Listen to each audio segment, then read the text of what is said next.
Magandang araw po, welcome po sa aking channel, Love9 TV. Patalasasan po, meron po ba kayong mga properties na napapabayaan or non-performing assets? Plan nyo ibenta, pero wala kayong oras pagbibenta nito. Kung ito'y pagkakatiwala nyo po sa amin, tawag lang po kayo sa aking numero, usap po tayo, gawa ko po ng video for free. Yes, libre po. Wala po kayong babayaran. Tutulungan pa namin kayong mabenta ang inyong property. Kami na po bala sa marketing, sa boosting or paid ads. Even sa tripping, hindi na po kayo mapapagod sa pag-entertain ng mga buyers. Kami na po bala sa lahat. Tawag lang po kayo. Nandito po tayo ngayon sa Makati City kung saan meron po tayong bagong video presentation. Isang commercial building na may lot area na 215 square meters. At may floor area na 650 square meters. Ito po ay 3-story building na may 15-unit studio type apartment na with toilet and bath at may 2-unit na 1 bedroom. Meron din pong 1-story house with 2 bedrooms and 2 toilet and bath.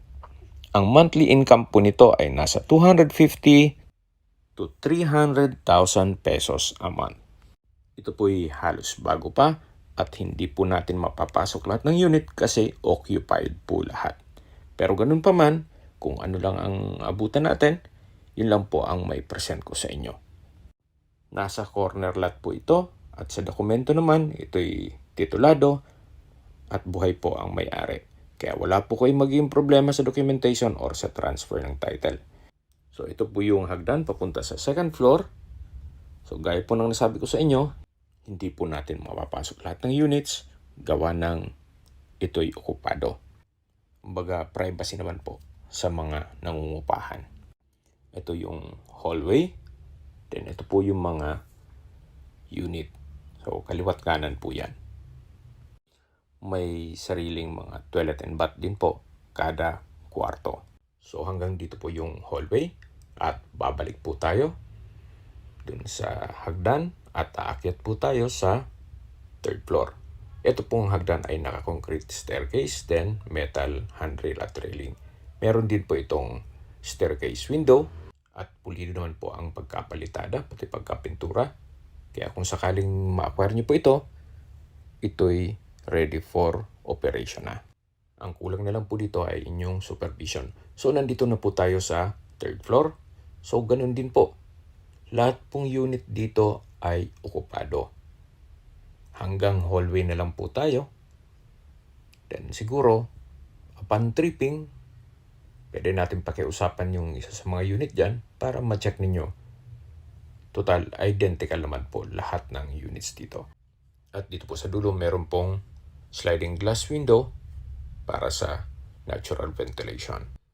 Ito po ulit yung hallway, then ito naman yung hagdan papunta sa roof deck. So, ganun din po, naka-concrete staircase, then may staircase window na nag-serve as natural sunlight. At nandito na po tayo sa roof deck. So, ito pong building ay nakadesenyo naman sa 4th floor, kaya pwede naman po kayong magpagawa dito ng mga rooms para managdagan ang income. So, depende rin po yan sa assessment niyo once na ma-acquire nyo ito.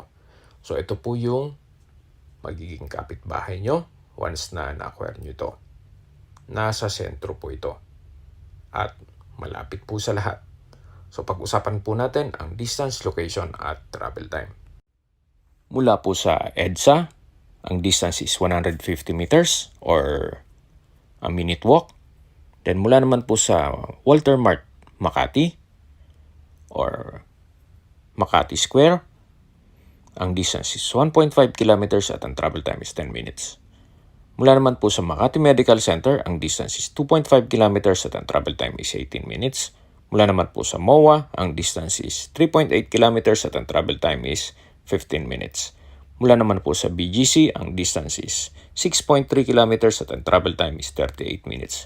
At kung manggagaling naman po sa airport, ang distance is 2.8 kilometers at ang travel time is 25 minutes kasama na ang traffic.